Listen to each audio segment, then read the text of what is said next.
May I speak to my friend? You guys can listen, or you can leave the room. You'll decide what you want to do. So it's been a wild week, and I need to tell you about this wild week. I think the first thing I want to do is tell you that they loved the podcast. You were right. You were always right. Guys, she was always right, eh? I'll understand. So I want to first thank you for suggesting yourself as a guest on the podcast. I want to thank you for saying, I want to produce the podcast, Kiko Paspani.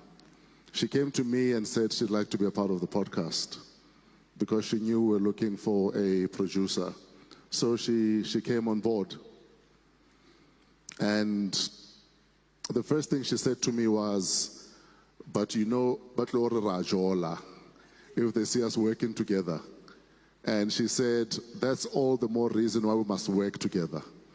Let them talk if they want to talk.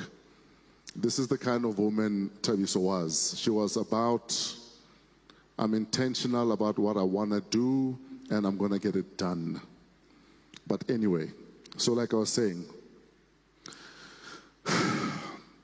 Wednesday last week was a tough day because you took ill while we were recording. And the fact that from there we had to rush you to hospital, everyone was in a panic, was quite a trauma for everyone. I mean, your faithful assistant, Motlati, was there by your side from the get-go. She was incredible. And the fact that we had dinner with you on Thursday night and you were in great spirits despite your headache is why none of this makes sense. It doesn't make sense.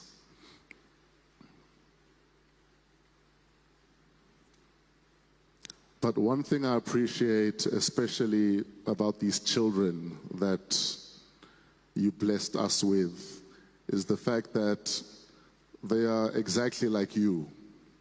I'll give you an example of your daughter, Wandi.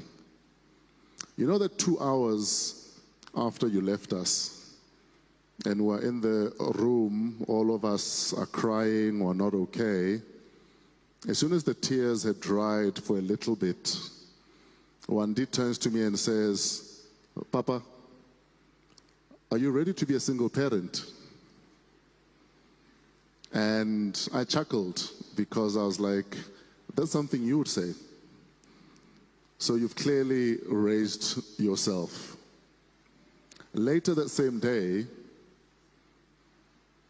I'm taking a walk in the yard with Lifika. We're talking about the events of the day. And while we're walking with Lifika, Lifika says to me, Papa, I hope you know I don't want a stepmother. And I said, yes, Lifika, you've made it very clear. But then again, I chuckled because there's something you would say, because you found a silver lining in every single cloud. No matter how bad things were, you'd always be the first one smiling, the first one praying, the first one giving thanks and being grateful.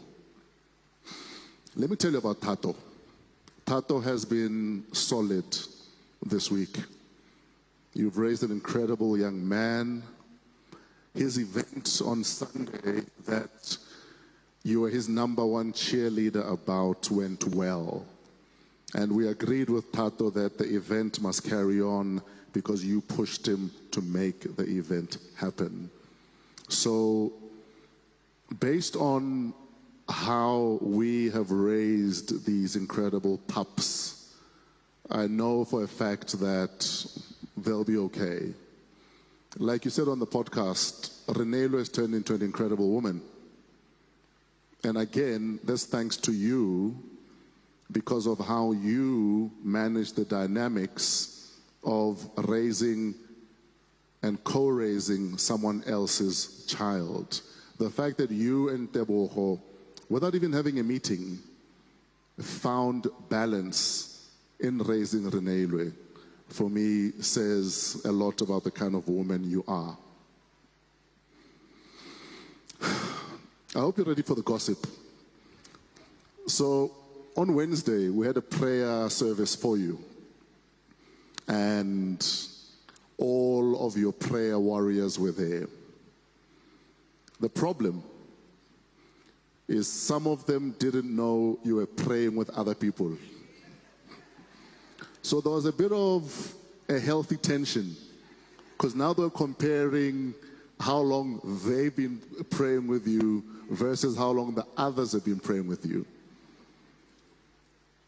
And it was beautiful to behold, because in my mind, in everyone's mind, where did you find the time to do everything that you did?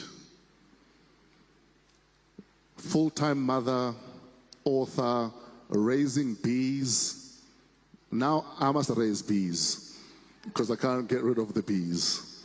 So not only do we have 4 children, we've got bees that I must raise. Thank you. The fact that at 12 you'd be up praying with a group of women. At 2 in the morning you'd be baking. At 3 you're praying with another group of women. At 5 you are up getting Lifika ready for school, fixing his lunch. At 7 you're on the road taking Wandi to school to Alberton. Where did you find the time? Where did you find the time? And the one thing I've learned from you, Mati, is that get the things done that you want done. That's what this woman did. She came up to me and said, I want to open up a swimming school. We need to buy a house because it has the pool. And I was like, okay, where do I sign? She opened a swimming school because that's what she wanted to do. When we announced that we were going our separate ways about 1.5 years ago, after having been apart for 2 years, in that period, she's like, I need bees because I want to start a honey company. And she's like, it's a family business, so you're a part of it. I was like, oh, okay. So we are now raising bees. And what did she do? She went ahead and she did that. Jiggy Jiggy, I'm writing a book. She wrote the book. I'm joining one of the ministries at church. She did that. I think she was a part of, how many? 3, 4 ministries in the church? 4. She was part of 4 different ministries in the church. She'd be ushering, she'd be doing praise and worship, she'd be volunteering midweek, and still raising these kids like a full-time parent. That's what I appreciate about you, and that's what I'm going to miss about you, my friend. I could carry on, but we'll have a conversation, just the 2 of us. The one thing I'm going to miss the most about you, Mati, is your volatile tongue that was linked to your ever-working mind. Whenever I was in public with you, I was always worried about what you're going to say to whom because you don't agree with them. She was always quick to stand up and say, no, but this is wrong. Why is this happening? Because that's who she was. We went to a parent-teacher meeting at one of our kids' schools, and she says to me, I don't see any black teachers here. That's when I knew she was going to stand up and tell them that why are there no black teachers in your school? And she stood up and she said, my kids are black, and the only black people that are seeing here are cleaning and doing the garden. Could we please have some black teachers in your school? Within a year, at least there was a black maths teacher. And that's all thanks to her deciding that we can't allow representation to happen in a majority black country. And that is the person that she was.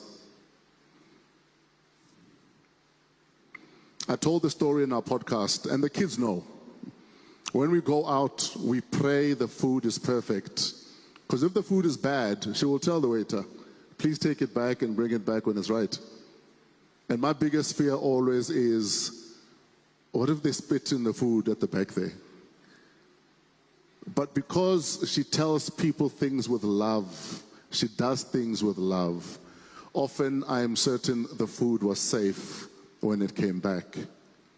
But that's the kind of woman this woman was. She left nothing unsaid. There's a time she told me, I found a church for us and the kids. It was the barn. And she went, checked out the church, and comes back and she's like, it's too white. And I say to her, and I know you told them, right? She's like, yeah. I asked them, where are the black faces? She gets to praise and worship, and she's like, your hymns are too white. Where are the black hymns? That is the kind of volatile tongue this woman had. If she sees an injustice or something she feels is wrong, she will address it. And I think we can all learn from that. Whenever she had issues with anything I do or say, she would tell me immediately. I have about 15 messages I was meant to respond to from her because I thought we had time. But one thing I've learned is we don't have time. Your time is not guaranteed. So leave nothing unsaid. Leave absolutely nothing unsaid. Leave empty because you've said everything that's in your heart, in your mind, in your soul. There's another time, I don't know what was happening with the Department of Education. She's like, you know, Panyaza must do this. And I was like, I'm sure you've told him. She's like, yeah. So, Premier Panyaza Lusufi knows Thabiso very well. If anything went left or more right than it should, she would tell him that this is what I feel you guys ought to do as a movement, because that is the kind of woman that she was.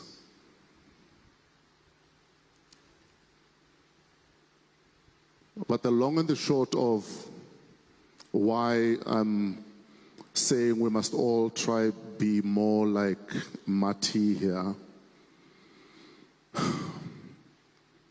is the fact that she did everything with love.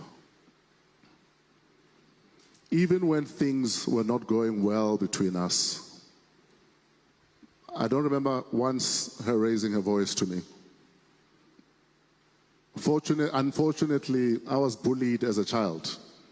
So I know how to fight dirty. And I would often fight dirty. And she'd remind me that why can't we disagree with love?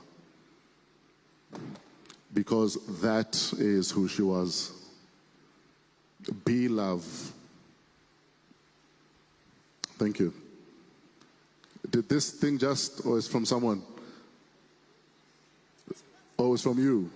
Oh, I thought it just, because I was like, you see? Anyway.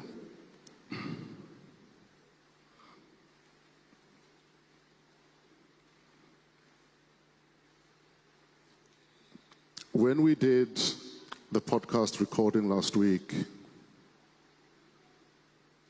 one of the reasons we'd agreed we were going to do the podcast, not knowing that it would be the last time we chat the way we did,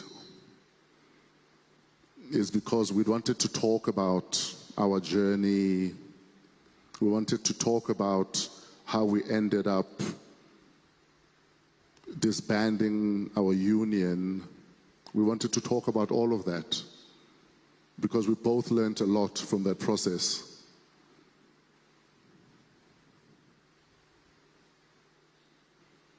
because this woman personified love, she forgave me more times than I deserved. I look back at the times that she forgave me for whatever I might have done or not done, and she would relentlessly not give up on me as a human being. Even when she said, maybe we must just cut our losses, she said it with love. She said it with love and said to me, we're not going to fight about this. And we have kids to raise, and we're going to all go for counseling.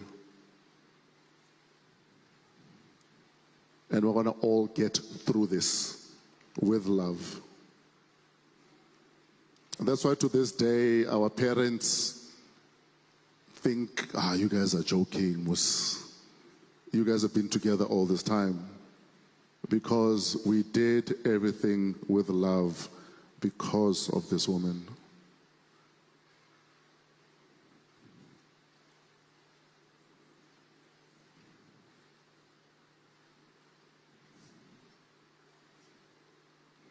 Any other person would have probably walked away long ago. But because she was love, she didn't give up.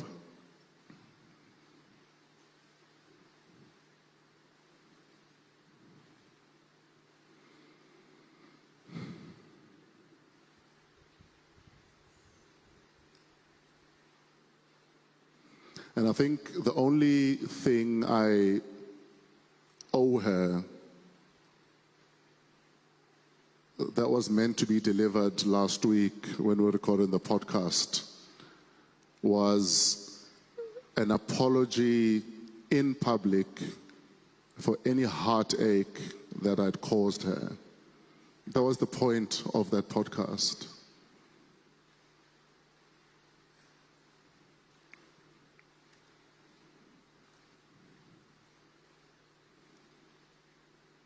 But I never got a chance to.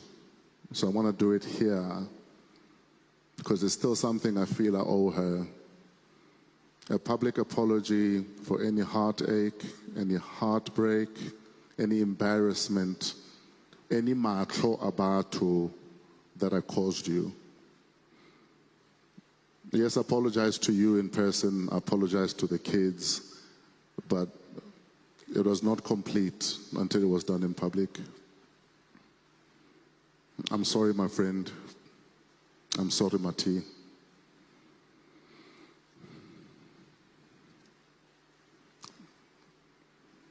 Till we meet again.